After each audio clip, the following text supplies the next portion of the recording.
slowly throughout the season, my fridge personally starts getting stacked with little odds and ends of all those delicious leftovers, and they just stare at me every time I reach for another glass of eggnog, being like, are you gonna use me up? Well, for me, that's a holiday nightmare. I hate food going to waste. I love using leftovers. So today I'm gonna show you how to make my favorite leftover pie. It's such a delicious way to use things up, and it looks really fancy. Like, you literally don't technically really have to make anything because you already did, and we're just gonna make it into a pie. Now, for my leftover pie, I do like to start with a little bit of cooking. So if you want to do this layer, you can. So I've got a pan here, just over medium heat, and I've got one sad little quarter of an onion cooking away. You know that one that's sitting in your crisper, and it's probably in like a zip top bag, and you're like, am I ever gonna use that? This is the recipe you're gonna use it for. So I've got about a quarter of an onion. If you have half an onion, feel free to use that. And any type of onion you've got. I'm just using a classic yellow cooking onion here because that's usually what I have hanging around, but red onions, shallots, anything will work. I've sauteed that, seasoned with a little bit of salt and pepper and just a couple teaspoons of olive oil, just over medium heat for about 5 minutes. Now into there, I'm gonna go in with some garlic. Now right? Oh yeah. We're excited about garlic today. I'm feeling good. Okay. Now, my garlic consumption this time of year really goes up because I feel like it is cold and flu season. And even if it is just a little bit of a, maybe it's a make-believe, but garlic to me makes me feel healthy. And it's delicious. And this is the time of year where you're really only hanging out with people that you like a lot. So garlic breath doesn't matter this time of year, which is very good. Now, I'm just rasping it straight on into my pan because I hate chopping garlic. It's my least favorite thing. But if you just have like a garlic press, feel free to use that. You could chop it, obviously, if you want. But again, tap it in, you got all your garlic in and you're good to go. Now, give that a little bit of a mix. That garlic starts to pull back on that kind of heat, that little bit of spice, that really kind of punchy garlic flavor. Now, I only want to cook that for about 30 seconds, but then I'm gonna add in some greens. This time of year, I always try to up my green consumption because I also know that I'm going to be upping my cheese and bread consumption. So just trying to make up with that. So you want a good 2 handfuls of any sort of dark leafy green you've got hanging around in your fridge. If you've got some spinach, baby spinach, regular cooking spinach, feel free to use that. You could do kale, you could use collard greens. I've got a little bit of Swiss chard here, but that's what I just had hanging around. I'm gonna add that on into the pan. Just kind of zhuzh it around a little bit to get some heat under it.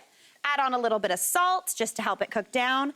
And then if you want, you could add a little splash of water just to give it more steam, or do what I like to do and get a lid or a pizza pan and just stick it on top of that pan. That's gonna trap all that steam and help those greens just wilt down over that about medium heat. I want those to wilt down for just about a minute or two, just until nice and soft. While that's doing its thing, I'm gonna get to work on this pile of leftovers. This is the thing that I look at.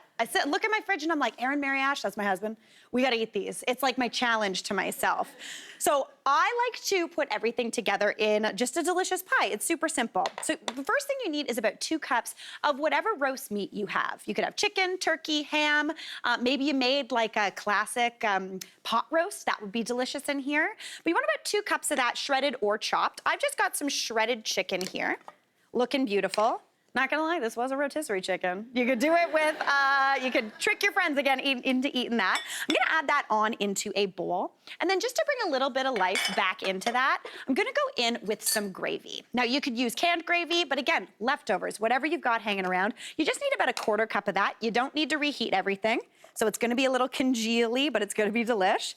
Now give that a mix together, just to kind of coat. This is gonna give you a little bit of kind of like a chicken pot pie, saucy situation. But again, something that you have already made. All right, that's nice and mixed up, setting that aside. My greens are still doing their thing. Now I'm gonna go get my pastry. This pastry, very hard to make. You gotta go to your freezer. You gotta thaw that pastry, because we are using puff pastry, and then you just gotta like unroll it, because it comes in a sheet. So spoiler alert, it's not hard to make. You just unroll it from the freezer, so always good. If you wanted to, you could obviously make your own pastry if you wanted to ever make your own puff pastry. I don't know why you would do that. I'm not doing it. so you don't do it. All right, now I've got 2 rolls here, and I've got them cut into 2 different circles. This one's a little bigger. It's about 12 inches. I'm gonna set that one aside because that's actually gonna be the top crust of this pie, and I've got a 10-inch one here as well. That's gonna be the bottom. So now it's kind of time to assemble this delicious little pie. So the first thing I want on the bottom is something that's gonna keep that bottom crisp. Something still delicious and fillingy, but it's gonna kind of absorb some of the juices from that chicken and everything. And for that, I need about 2 cups of mashed potatoes. And you want to use leftover mashed potatoes for this, because these get a little dry. You know when you go into the fridge and you get a little spoon and you take a little bite of those potatoes and they're a little like, not exactly what you're looking for because you haven't heated them up? Feel free to use those ones, it'll work perfectly. I'm just gonna get those potatoes and I'm just gonna scrape them down onto this circle, leaving a little bit of a border around the side, because we do want to make this like a flat pie. This is almost like a galette. Technically, it's called a pétivier, which is a very fancy French pie. It's gonna look beautiful, but basically this is a nice little bed that's gonna hold in all of the deliciousness from all those leftovers. All right, that's looking great to me. Now I'm gonna go on with those greens. So we're gonna take a gander, see how they're doing. Beautiful, nice and cooked down. Looking fantastic, smelling garlicky and delicious. Are we into this or are we not? I was like, the garlic, did you get hit with the garlic? Always good. All right, now I'm gonna add those greens on here, just into a nice layer. Essentially, we're building kind of sort of a lasagna, kind of sort of like a giant, delicious ravioli. It's gonna be wonderful. Now onto there, I'm also gonna go in with some roast veg. You want about 2 cups of whatever roast veg you've got hanging around. I got a mixture of some parsnips, some carrots, a little bit of Brussels sprouts, some green beans. But again, anything you have hanging around is gonna be perfect. Layer those little babies on. This is always a good way to get all your friends and family to eat your leftovers. This is the perfect thing for Boxing Day, because everyone won't realize they're eating last night's dinner again, which is always a good thing. All right. Popping those down, just press it into a nice even layer. Now I do wanna go on, this is totally optional, but I like a nice little tartness in here. So I've just got some cranberry sauce here as well. Again, just left over. And I'm gonna go on with that cranberry sauce, just to give it a little bit of like tart. It's gonna give that beautiful layer of sweetness. Just brighten things up a little bit. Oh, Brussels sprout down. Tuck them back in. Stick on that potato. Okay, perfect. Now we're gonna go on with that chicken and gravy. This is the only tricky thing about this recipe is piling the mountain of leftovers. Pop that on. Now, if you've ever made a traditional meat pie before, you know that this is not how you do it. You usually put that pastry into a pie shell, you get it nice and kind of in there, and then you build the pie kind of like into a bowl. This is almost like reverse, and it gives you the most crispy, beautiful crust. It's gonna be fantastic. So right now, that is the filling of the pie pretty much done. What I'm gonna do though, is I'm gonna make a little bit of an egg wash just to act as a bit of kind of like food glue, which doesn't sound delicious, but it works and it makes a little nice golden brown on this as well. So I've just got an egg, I beat in a little bit of water. You could also use some milk. Then grab a pastry brush and just brush that around the outside rim, that little border that you left all the way around. Another thing I love about this pie is since I'm not using a pie plate, the season of gifting, especially on Boxing Day, is over. You're not giving anyone unintentionally a pie plate, because fun fact, if you bring a pie to someone's house, you are never getting that pie plate back. That is now a gift for them. The next time they make a pie, they're gonna do it in that pie plate, they're gonna forget it's yours. And you're gonna eat it and be like, that's my pie plate. I'm speaking from experience, as you can tell. Always good. All right, so I've got that little bit of that kind of food glue, that egg wash all the way around. So now I'm gonna get this larger circle of that puff pastry, and all I wanna do is carefully just lift it over top, just like kind of a giant ravioli. Now, using the sides of your hands, just kind of press around the edge, just to encase all of that beautiful filling. No one's gonna know it's leftovers, no one's gonna know it's a store-bought rotisserie chicken. Perfect. And then you can crimp the edges with a fork, or what I like to do is just grab, here, I'll do this. Grab a knife, grab my 2 fingers, I push them down, and then I just grab that knife and I just press in. It gives it a nice little scalloped edge. Very cute, very fancy, but again, just pressing down with a fork would be absolutely perfect. Before the break, I sealed it all up, and then I gave it a wash with some egg wash. That's gonna give you a nice golden brown color. Now, if I were to throw this into the oven right now as is, it would explode, because you have to give the steam that's doing its thing in there once it starts cooking a little bit of a place to escape. So I like to do like a little slit right in the top. You can do some more slits around the sides. You can also do like a little decorative pattern and kind of score something around the edges. It looks really light now, but it will pop out. And again, if you're looking for just something a little kind of basic, just feel free to just do a few slits around the outside. Kind of looks like an apple pie, which is always a delight. Trick all your friends. Now, to me, and this might just be me, this looks like a hat. Does anyone else see it? I see a very fancy Shakespearean hat, and to really send that home, I like to get a little bit of rosemary and stick a little guy on top. And that's just a little fun for me. I think it's a delight. Now, what you wanna do with this pie is you wanna arrange your oven rack to the lowest position, because that's gonna ensure a nice crispy bottom, because you don't want a soggy bottom on a pie. So pop that into a 400-degree oven and let that go for about 35 to 40 minutes until it is golden brown. Everything in there is cooked. You're just looking to cook the pastry and basically reheat everything going on the inside. Now, the inside does slump a little, but you end up with a total stunner. Like, look at that little pie. It smells so good. Now, what I'm gonna do is a little bit of that. Crispy bottom, absolutely perfect. Then you get to feel like a magician and pull that out from underneath, and you are good to go. And again, you're never gonna leave a pie plate at home or at a guest's house or a friend's house again, because there is no pie plate. Absolutely perfect. Now, I'm gonna show you what it's gonna look like on the inside. So grab a good knife and just give it a cut. You get that crispy crust, beautiful crunch, and then you've got that amazing, those layers on the inside of all of your favorite Thanksgiving, Christmas, whatever, deliciousness. Look at that pie. Absolutely stunning. Now you can see it on the inside as well. It's piping hot. It's gonna stay nice and hot as well because of all that potato in there. It's a total showstopper. I've got it over here ready to go. I like to serve it with a little bit of extra gravy poured just on top, a little bit of cranberry sauce as well on the side, just to really send home that Christmassy vibe. Now, in my house, the holidays are all about sharing and hopefully tricking your friends into eating some of those pesky leftovers. So let's get my buddy Joe out here to give this a taste. Hey, Joe! Oh, man. How's it going? Real What's good. up? I mean, I'm excited. Are you That was excited about pie? delicious. Yes, absolutely. Now, Joe is a fantastic cook, so this is very intimidating for me. I'm feeling excited. Joe brings pizzas to work. It's a delight. We're getting a little crunchy. I want a little bit of... Yeah, she's going for everything. Was she going to dip? See, this is like a painter's palette right now. Pretty tasty? Feeling good? Right? To me, nothing smells more like the holidays than freshly baked cinnamon rolls. Studio audience, can you smell the cinnamon rolls? Yeah. I am very excited about it. But today I wanted to put a little bit of a citrusy, kind of festive twist on them. So I am making orange cranberry cinnamon roll.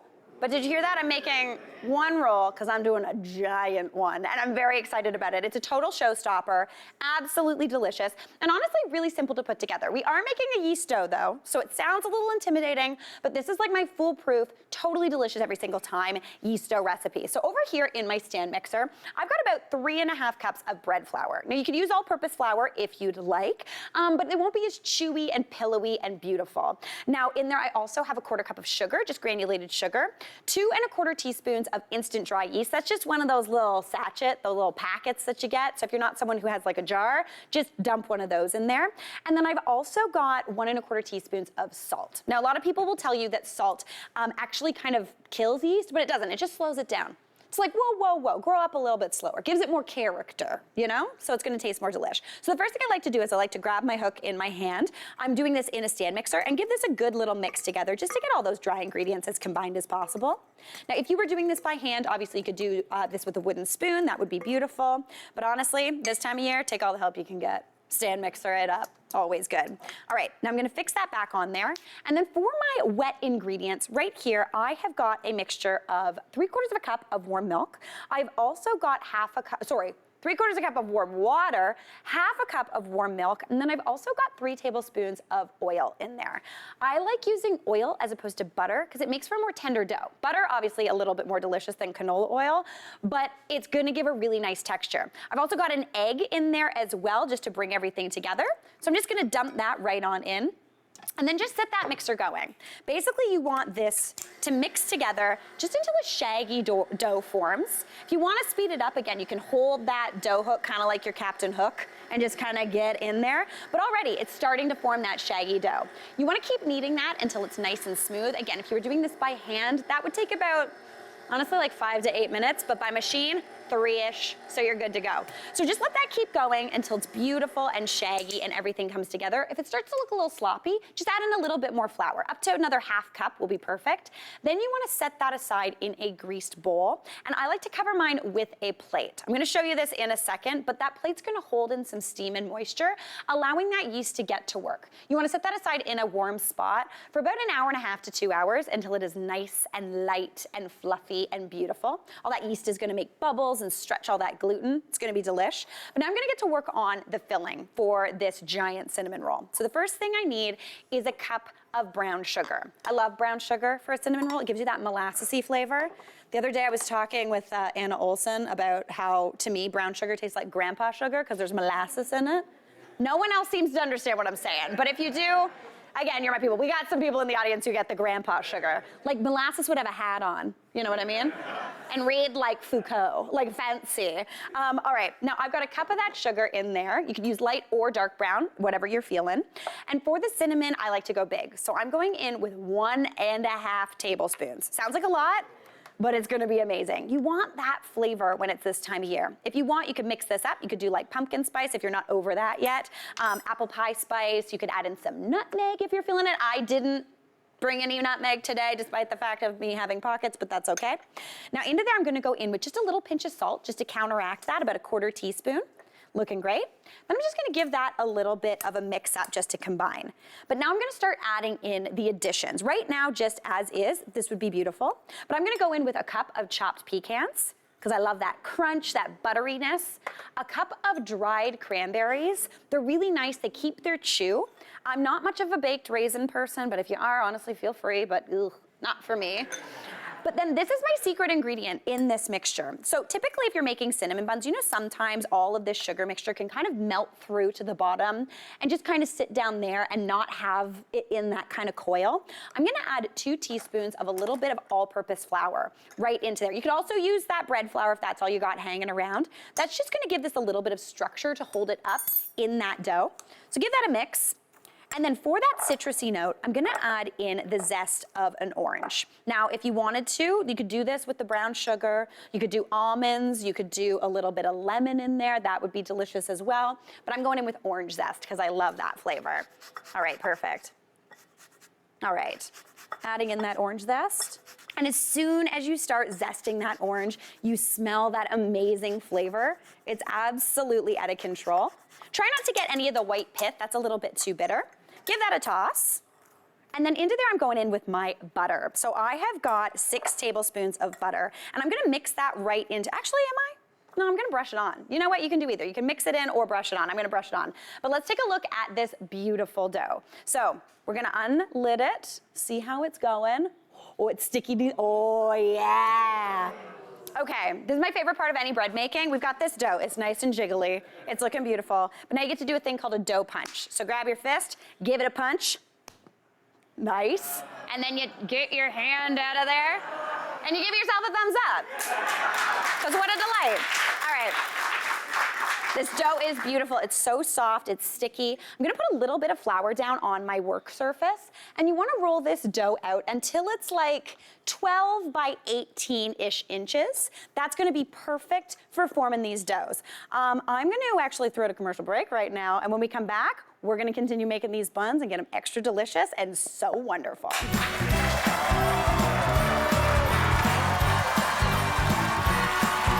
Now before the break, we made this dough and then we made the filling. I rolled that dough out to about an 18 by 12 inch rectangle and then popped that filling on there. And what I've done is I've actually cut it into 6 good strips, just that are about 12 inches long. So I've rolled one up, kind of like a classic cinnamon roll, absolutely beautiful, but here's where things get a little bit different. What I'm gonna do is pick this one up, and then I'm just gonna continue rolling this into the world's biggest cinnamon roll. We're not done yet, we're still doing it. Any overlap you do is just gonna give you more layers. So you just keep going until really you can't roll anymore. Do you see this thing? I am so excited about this. I'm gonna pop it right on in here.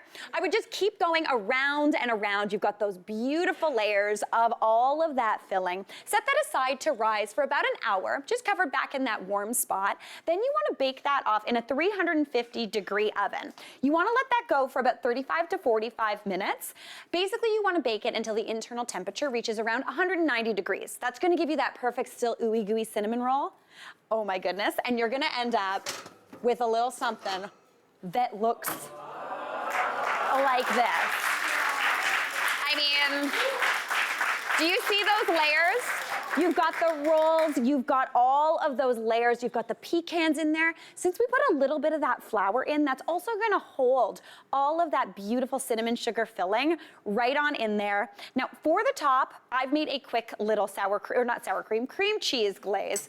Absolutely beautiful. So in there, I've got a 1/4 cup of cream cheese, about a cup of powdered sugar, and then I just add a few little splashes of either milk or cream, a little bit of vanilla, and you end up with, you know, something that looks like this. This is how I like to do it. You just kind of drizzle it right on over top, just until you cannot even handle it, and you simply just must dig in.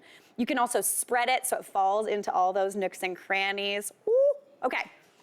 I'm too excited. I've made arguably too much of a mess. Oopsie daisy. Now, to cut it, I like to serve it. You can just pull it apart if you want, but you can also just cut it into big, giant, kind of like cake-like slices. The edges are gonna be crispy, crunchy. The center is gonna be just so ooey gooey. Oh my gosh. Y'all, I'm way too excited. As per usual, the first piece, she's not gonna be cute, but boy, is she gonna be delicious. All right, get on in there. You hear that crackle of the bottom. You lift that at, oh wait, she's all coming. Oh, this is the hard part. This is the tricky part. You know what I'm gonna do? I'm just gonna do this. Rip it on out of there. Oh yeah, pulling that apart. You look at that steam. We've got that cinnamon. Okay, then you get to do this because you're the chef, so you just dip it into the frosting. Because you just made a cinnamon roll. You can do whatever you want. Listen, we gotta take a quick break. I'm gonna dig into this. Stick around, we'll be right back. Show you how to make one of my favorite celebratory desserts. It's decadent, it's rich, it's fudgy, and it's super easy to make. This is my flourless chocolate cake with mulled wine berries. How does that sound? I'm feeling pretty good about it, I'm not gonna lie. I gotta get these sleeves rolled up to make this cake though. Now, this is a really simple cake because we're actually gonna use some gadgets. Now, I'm typically not a gadget gal when it comes to the kitchen, but for this chocolate cake, it all starts in a food processor, which is very strange. You thought I was gonna say the stand mixer. No. We're starting in the food processor. Now, if you don't have a food processor, that's okay. You can even do this in a blender. It would work perfectly. But this is a way to get all of the mixture kind of nice and combined, the chocolate nice and finely ground, does all the work for you, and it's gonna be a cinch. So into the bowl of my food processor, I'm going in with 1 cup of sugar. So add in that cup of sugar. And this is kind of the base of the cake. Since this is a flourless chocolate cake, there needs to be some structure, and that sugar kind of helps build almost like a caramelly structure with the chocolate, giving you that kind of honeycomb fudgy situation that you're looking for. All right, now into there, we need to add our first form of chocolate, and for that, we are using cocoa powder. So I need a 1/4 cup of cocoa powder, just whatever you got hanging around the pantry. Pop that in, not hot chocolate powder, that already has sugar in it, just plain cocoa. Add in that 1/4 cup there. And then we're going in with 300 grams of chopped chocolate. Now that's 3 of those chocolate bars. You know the ones that you get and you pretend it's dark chocolate, so you pretend you're being healthy? This time of year, I'm like, no, it's all about milk chocolate, maybe semi-sweet, but use up those dark chocolate bars in here. So 300 grams is going in. I've chopped them up a little just to give the robot a little hand, just because I'm a friend to robots. But I'm gonna give this a little bit of a blitz just to combine and more finely chop that chocolate. It's also nice to make a little racket. You know in the holidays when things are going crazy and you just need to go into the kitchen and think? Honestly, feels very, very nice. All right, not just me, okay? No, yeah. All right, that looks amazing. There's still some hunks of chocolate in there, but we are gonna basically melt that down with the next ingredient. So for that, I've got 1 cup of hot coffee. This sounds kind of strange, but this is gonna just melt the sugar and the chocolate together and give you a beautiful texture. So I'm gonna blitz that in. You can just get that straight out of your coffee maker if you've got some left over. Blitz that in. and things start getting a little sloppy. That is perfect. All right, now into there, we're gonna go in with the rest of our main ingredients. So the first thing I need is about a cup of room temperature butter. I've just cut this into pats to make it a little bit easier to get in. So just add that right on in.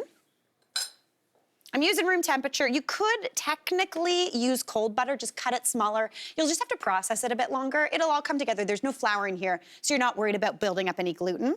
Now into there as well, we need to add in 6 egg yolks. Since this is a flourless chocolate cake, the eggs are gonna be what kind of bind this together and make this into a cake. We're gonna use the egg whites later, so it's not one of those recipes where I'm telling you to use 6 egg yolks and now you have 6 egg whites to decide what to do with. Or pretend you're gonna make meringue, but you're never making meringue. We're gonna use them, don't worry. Now into there, I also wanna add in some flavor. So the first thing I'm gonna go in with is a little bit of vanilla extract, just about 2 teaspoons. Vanilla is one of those things that makes chocolate taste more like chocolate, which I absolutely love. It's kind of like a background singer that like kind of is stealing the show and runs the show. Makes everything taste a little better. Now, I don't know about you, but you know those chocolate orange things that you get? I don't think that was a brand, but you know what I'm talking about. I love chocolate and orange together this time of year. So I'm also going in with the zest of an orange. So just zest that right over top. Now, anytime I am zesting really any sort of citrus fruit, I like to do it over the bowl that it's going into. I don't like to do it on a cutting board first and then transfer it over. Because if we had like microscopic cameras right now, you would see there's a bunch of oil kind of flinging out of this orange as I zest it. You can smell it in the air, but basically I don't want to leave all that beautiful oil and flavor on my cutting board. I want to get it right into this cake to give it like max orange flavor, make it as beautiful and delicious as possible. All right, set that orange aside. And then the final ingredient, salt. You cannot forget salt. That's what you need. Anytime you're making something sweet or with chocolate, that little hit of salt just gives you the most delicious flavor, just brightens everything up. So about 2 teaspoons of salt go in, which sounds like a good amount, but this makes a big cake. And again, salted chocolate, ugh, what a delight. Now I'm gonna puree that up just until that butter is nice and combined. Let's see, we're almost there. Since that coffee's still a little bit warm once you mix it, everything comes together beautifully. This looks absolutely delicious. So now what I wanna do is I'm gonna transfer this chocolate mixture into a large bowl. This is the time where, yes, we could have done this. We are dirtying a bowl, but that's okay. It's gonna be worth it in the end. So just transfer that beautiful chocolate mixture right on in. You can take it a little bit smoother if you're feeling it at home, but everything will melt out, come out in the wash. It's gonna be beautiful. Now into here, if I were to put this into the oven right now, you would end up with a very, very, very dense flourless chocolate cake. It would be more like baked fudge or kind of sort of like a brownie, but I want to lighten this up. So right here, I have got those 6 egg whites that I've whipped into just about like a stiff peak. Basically, you want them to look like a cloud. That's what we're going for. Now, to bring these 2 things together, you need to do something called folding. If you ever watched Schitt's Creek, you know about folding. You didn't learn what folding is. Fun fact about that recipe, you didn't need to fold in the cheese. That's not true. But for this one, you do need to fold. So what I'm gonna do is I'm gonna add about 1/3 of these egg whites in. Folding is basically a technique that takes something really light and you're trying to fold it into something really heavy. So obviously this chocolate mixture is dense. There's butter, there's chocolate, there's sugar. But you want to lighten this up because that's gonna give you lift and kind of a souffle in this cake. So what you're gonna do with this first edition is just mix it in kind of vigorously. You don't have to be too precious about it. You just wanna lighten things up a little. Looks like a bunch of clouds, but it's looking beautiful. That's just gonna lighten things up. It starts to get lighter in color. But now I'm gonna go in with about another kind of 1/3 or a half of what's left.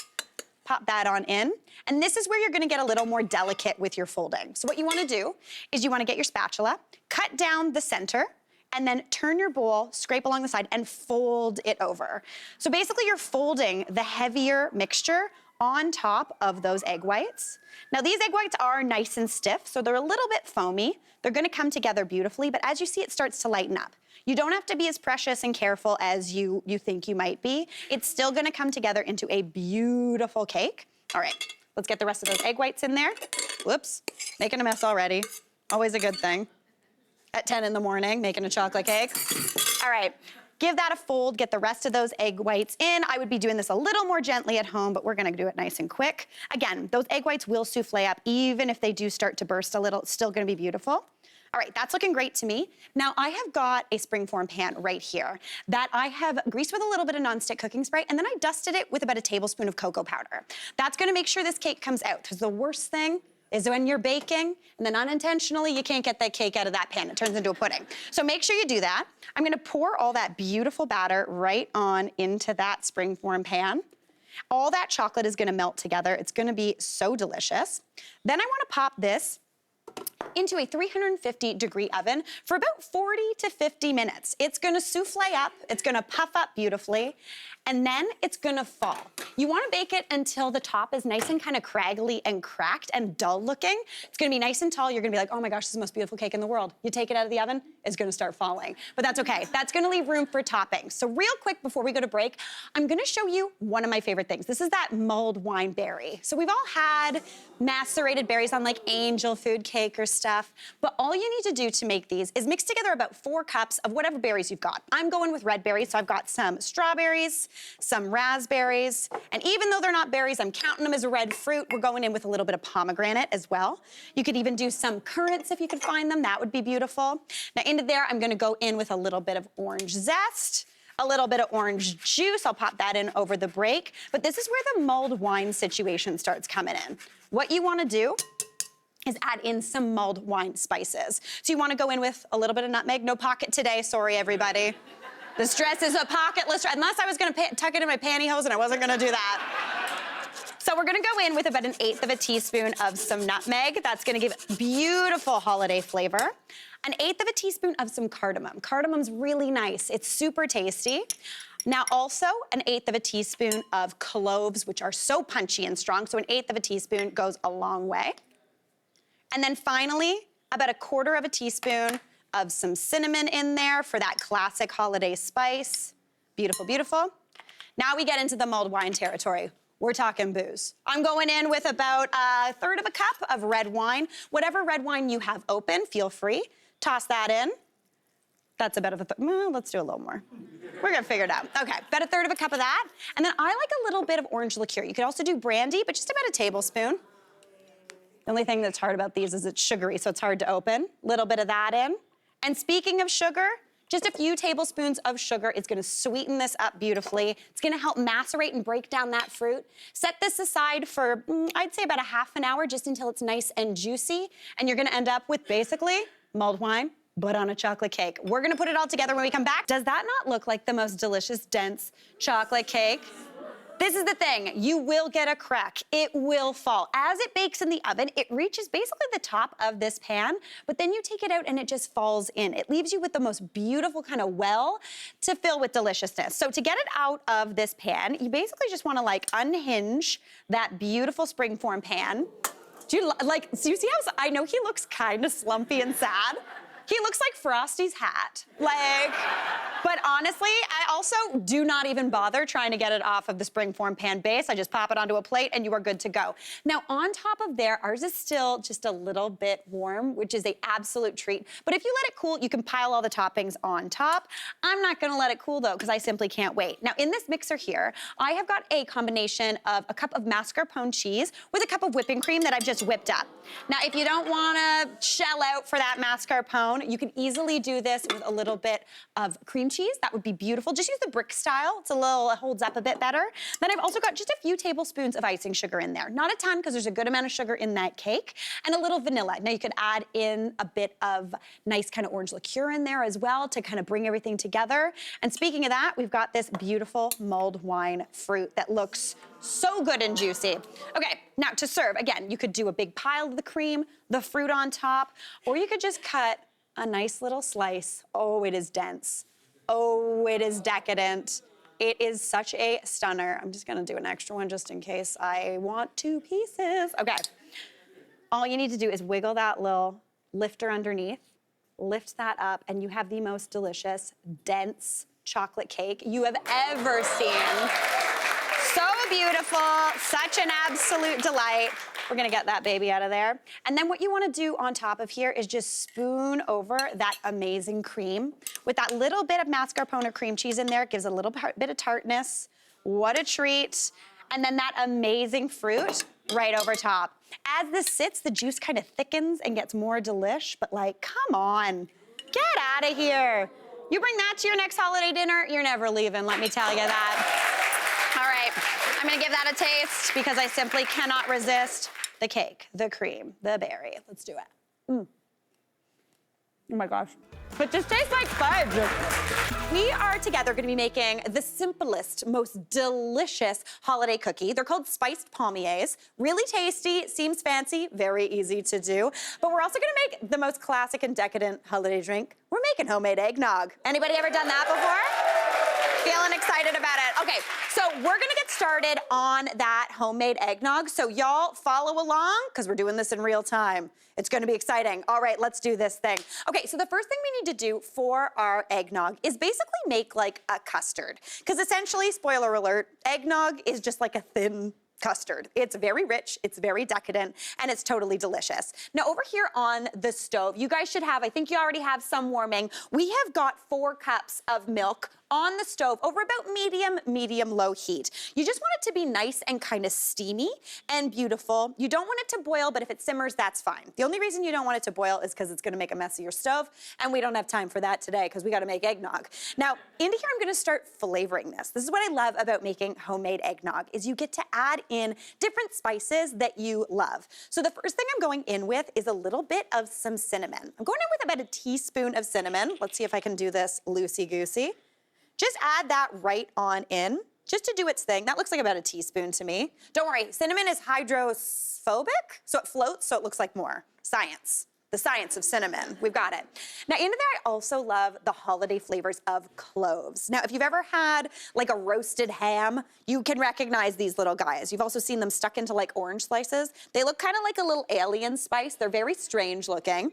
These are very strong, so we're only gonna add in 6 whole cloves into this milk. So 1, 2, 3, 4, let's watch Mary count cloves, 5, 6. Now that is gonna perfume this milk absolutely beautifully. But now we gotta see, I'm gonna take a gander over here. Y'all, do you have something handy dandy in your pocket? Anybody? Because I've got my pocket nutmeg ready to go. So good. And if you have the jeans with that one tiny pocket that you're like, what is this for? It's for nutmeg. That's the fact. That's the one. All right, so I'm gonna add in half of this nutmeg. That sounds like a lot, but it's gonna be beautiful in here. So just give it a grate. Half of a nutmeg is, I'd say, about half of a teaspoon of ground nutmeg. So if you don't have fresh nutmeg, feel free to use ground. That'll be perfect. But nutmeg to me just smells like eggnog. It's absolutely beautiful. Back into the pocket she goes, just in case we need her later. All right, and then just give that a stir. Now, all of those spices will float on top, but they are gonna infuse almost like a tea. So while that does its thing and keeps heating, I'm gonna get to work on the eggs, because spoiler alert, eggnog has a lot of eggs in it, which honestly seems a little weird, but it's really, really good. So we have got 12 egg yolks here, separated from their whites. Save those whites just for something like a meringue if you're feeling it. But I'm gonna give these a little bit of a whip up because I want them to be a little bit lighter in consistency. That's gonna help them kind of mix together into this custard nicely. You essentially are doing this also to kind of break apart the outside of that yolk, just to make it nice and creamy and beautiful. If you're feeling a little bit lazy, you could do this also with a mixer, but I'm seeing everyone's going old elbow grease. We have a tiny person cooking along with us today too. This is very exciting. All right. This is good. I feel like how old are we? Maybe 5, I'm feeling? We got a 5-year-old up there? We got a 3? Oh my gosh, looking great. This is fantastic.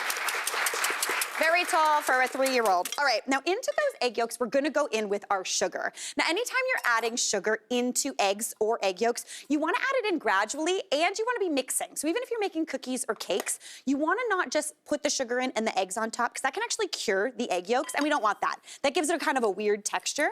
So I'm gonna go in with 1.5 cups, so a good amount, of sugar while whisking. Just add that in. This isn't like making a meringue, so it's not too precious. Just keep those moving to do their thing. So that's about 3/4 of a cup there. Add in another 3/4 of a cup, equaling, for quick math, 1.5 cups. Very good. Now that's gonna start thickening up. As you can see, my bowl's starting to move on its own volition, but that's okay, because we're getting a nice thick kind of creamy consistency. Just to cut through all of that sugar, I'm going in with a pinch of salt. If anyone thought eggnog wasn't really, really decadent, spoiler alert, you're finding out now it is. We got 12 egg yolks. We got 4 cups of milk. We got a bunch of sugar. It's gonna be delicious. All right, now that is looking perfect to me. It's nice and kind of creamy and delicious. How's everyone's egg yolks looking?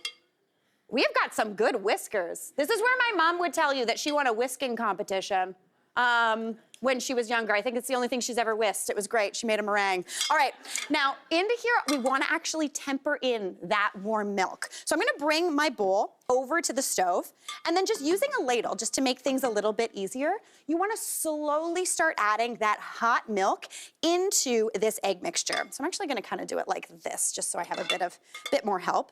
So I'm going to get a ladle of that beautiful cream with all those spices. Don't worry about straining those out. And then while I'm whisking, start to kind of slowly pour that mixture right on in. This is called tempering. That's going to make sure we don't end up with the world's weirdest scrambled eggs.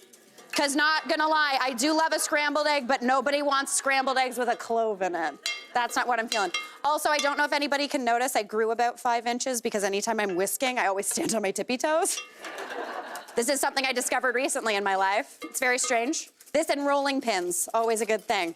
All right, now once we've got a good amount of that into this egg mixture, we can actually transfer this egg mixture right on in. Everyone is looking great. Does it smell delicious in y'all's kitchen? A little spicy and cinnamony. Oh yeah, nice, I'm getting thumbs up, fantastic. So now what I'm gonna do is I'm gonna transfer the rest of this right on into this pot while I'm whisking. So give that a whisk. Again, you just don't wanna cook those egg yolks. You don't want them to curdle. So just keep that going. This smells like the fanciest French custard ever. And spoiler alert, we're gonna drink it. I'm very excited about it. All right, now I'm gonna switch back, right? This audience is very excited. You guys are doing such a good job. Oh my gosh, this is looking fantastic. You're all custard queens and kings, absolutely crushing it. Oh my gosh, we got the little kid ladder. Oh, this is nice. Guys, I didn't know I'd have a little kid here today. This is a delight. All right, now this is the part of the recipe that you absolutely have to follow. So have it on about medium-low heat, and you need to keep stirring this for about 3 minutes. If you don't, you're gonna end up with those scrambled eggs on the bottom and then kind of a thin weirdness on the top. You wanna keep this moving just to make sure you don't curdle those eggs. This should take about 2 to 3 minutes. So while I'm doing this, I hear we have some questions in the old audience. I know everybody's working away. You don't have to stir vigorously. You can stir casually. Don't worry, we're good. So I think we got a question from Grace in Nova Scotia. Hi, Grace. Hi, Mary. How are you? I love watching your show. Oh my gosh, thank you so much. I wanted to know. Oh, I love your sweater. I wanted to know, what is your favorite holiday food tradition? Oh, my favorite holiday food tradition. Grace, that's a good one. I honestly, this sounds kind of wild, but I think my absolute favorite is my mom every Christmas morning, my mom, so she helps Santa out. Sorry. She helps Santa with the stockings. Just so we know. But she and Santa like to put a little box of cereal and a clementine and a juice box in my stocking because we just simply can't wait to get opening the presents. So ever since I was a little kid, we have always had that going. It's so nice. We just snack on our little dry cereal. You kind of feel like a kid again, and I feel like that's what the holiday mornings are all about. Thank you so much, Grace. Also, I love this sweater. It's so cute. Thank you. Thank you so much, Grace. Great question. All right, now everybody is still kind of stirring that beautiful custard, so keep on stirring just to make sure we are good to go. It should be starting to thicken a little bit here. Now, I've also got a question. Renelle, I'm gonna make you double team, go for it. Renelle, you got a question for me too, right? You betcha, and happy holidays. Nice seeing you again. It's so nice seeing you. Now, for anybody who doesn't know, Renelle was on a cake show that I did, and he did absolutely amazing. You're in Edmonton, right? You betcha. Amazing, how's it going? What's your question? I have a question about ingredients. So for the eggnog, can you use milk alternatives? And also for those spiced palmiers coming up, can you add a little extra something like, orange zest? I'm kind of worried that might add moisture, or maybe chocolate curls, or does that kind of ruin your recipe? I don't want to ruin it. Listen, Renelle, you could never ruin one of my recipes. You're a fantastic baker. The first thing with that eggnog, you could use a plant-based alternative. The only tricky thing is when you heat it, you really don't want to boil those ones because they can actually split. But you could definitely do this. I would probably do it with coconut milk. That would be really rich and totally delicious because it's got a good amount of fat in it.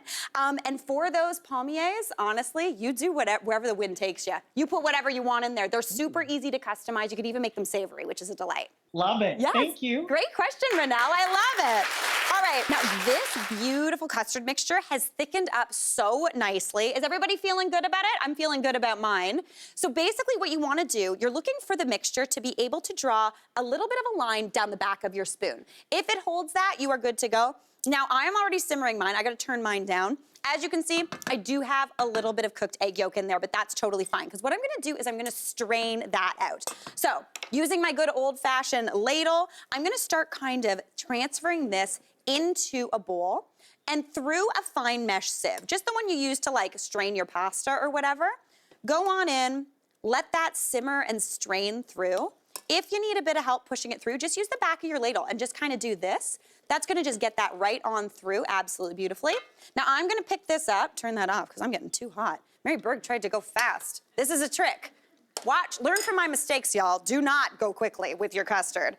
All right, now dump that right on through. Looking absolutely beautiful. Again, if you have a little bit of egg that has curdled, that's totally fine.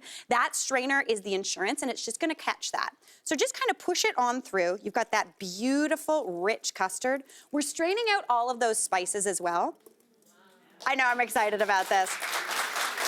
Essentially, what we're making here is almost like an ice cream base. It's rich, it's creamy, it's sugary, it's spicy. That is looking fantastic to me, so I'm just gonna remove that strainer. And then I'm gonna bring this on over here, and I wanna start cooling this mixture down. We've got those egg yolks nicely cooked. Everything's looking beautiful. Oh, that's a good, people are doing well on the straining. I'm feeling very good. Oh, Renelle, as per usual, crushing it. We got Emily over here. Oh my gosh, we got the little one is going down. She's sitting, and I'm loving it. Fantastic. Now, into here, to start that cooling process, I'm gonna go in with 4 cups of cream. Now, could you do milk? Yes, but it's the holidays. So I'm going in with 4 cups of light cream. You could also do half and half, that would work perfectly, but just pour that right on in. That's gonna start the cooling process down. Then, while this is still warm, I'm going in with 2 teaspoons of vanilla extract. I wanna add the vanilla when the mixture is still warm but not hot, because I don't want the vanilla to cook off. So I'm gonna give that a little bit of a stir just to combine, looking beautiful. And then if you want, you can leave your eggnog like this. That would be fantastic. And if you got little ones around, definitely be sure to leave your eggnog like this. But if you don't, you wanna add in a little bit of rum. You could also do brandy. Okay, are you ready for the measurement of rum we're putting in? We're putting in 2 cups of rum. Now, this is obviously a sipper. This is not something you want to sit down and drink the whole amount. Yeah, that's 2 cups, guys. That's 2 cups. It's fine. You could use a spiced rum if you want. The thing with the rum is it's actually going to preserve this eggnog a little bit longer. So if you didn't add the rum, this lasts in your fridge for about 5 days. But with the rum in there, it's going to keep it good for, I'd say, like, honestly, a couple weeks, because that rum is going to make it good and safe, which is amazing. Now, super fast. Did we all add rum? I see some rum. I'm seeing some rum right here, which I'm feeling good about. All right, we're gonna move on really quickly to those spiced palmiers. Now, palmiers are like a fancy French pastry that kind of resemble a palm leaf. They're really, really pretty and super simple. So here I've got a roll of puff pastry. That's the only thing you need to make. And we just need to mix together some sugar and spice. So in my bowl, I'm going in with 3/4 of a cup of sugar. And then I'm gonna go in with whatever spices I want. So I'm going in with about a tablespoon of some cinnamon because I want it nice and cinnamony. I'm gonna go in also with a little bit of ground cardamom for a nice flavor, but if you don't have that, feel free to leave it out, about 1/2 teaspoon of that. And then yet again, we're going in with our pocket nutmeg, unless she fell out, we're good. Add about a 1/2 teaspoon. Perfect, perfect. Give that a whisk together. And that is all you have to make these palmiers. Now we're gonna do something wild. We're going to scatter down this sugar and spice mixture onto our work surface. Then I'm gonna pop that puff pastry right on top, scatter the top with the rest of that sugar, spread it out, and then using a rolling pin, give it a little bit of a press. You want this to be about a 12-inch rectangle or square. That'll be perfect. Now the only tricky thing about this palmier is the forming. So what you need to do is you need to take the edge, fold it to about here, the other edge, fold it to about there. Then we're gonna go and meet in the middle, essentially kind of like a roll, and then fold that in half. Did that make sense to everybody? I feel like I went quick as anything, but I'll help you out in the commercial break. I'm gonna start slicing these. We're gonna get talking palmiers, but we'll be right back. We've got our oven preheated to 450 degrees. Pop those in, and they take absolutely no time to bake. We are gonna give them a flip about halfway through, so keep your eyes and your nose on them. But I'm very, very excited. Everyone is like following along. What an absolute delight. I'm feeling very excited. Now, eggnog, typically you want to serve it cold. So you can chill it in the fridge if you want overnight. You can shake it over ice like I did, or you can just pour it over ice. So is everybody ready to dig into some delish eggnog? We've got it all ready to go. Oh my gosh, okay, let's do this. I'm gonna pour. Oh, look at that creamy, rich eggnog. This is a big pour. I normally would do this over ice, but that's okay. Now, we must simply, oh my gosh, guys, these eggnogs look so good. This is so good. Renelle, that is a hefty portion. I am obsessed with that. Look at that. Yes, yes, yes. All right, I'm going on with a little bit of some nutmeg as well. Again, that freshly grated nutmeg right on top. This is exactly what I'm talking about with a nutmeg emergency, because you never know when someone's gonna bust out the eggnog. Now, we've got those beautiful palmiers that look kind of like little palm leaves. They're so cute. They're so pretty. My favorite thing to do, y'all, is give it a little bit of a dunk shot. Look at those beautiful palmiers, guys. You did so well. Let's do a dunk, classic, and a little bite. Oh my gosh. Delish, delish. Amazing job, everybody. Thank you so, so much for cooking along. Cheers, happy holidays, great work. Oh my gosh, what an absolute treat this has been. Hey, Mary here. What did you think? Drop your comments below, and don't forget to like and subscribe for more of the good stuff.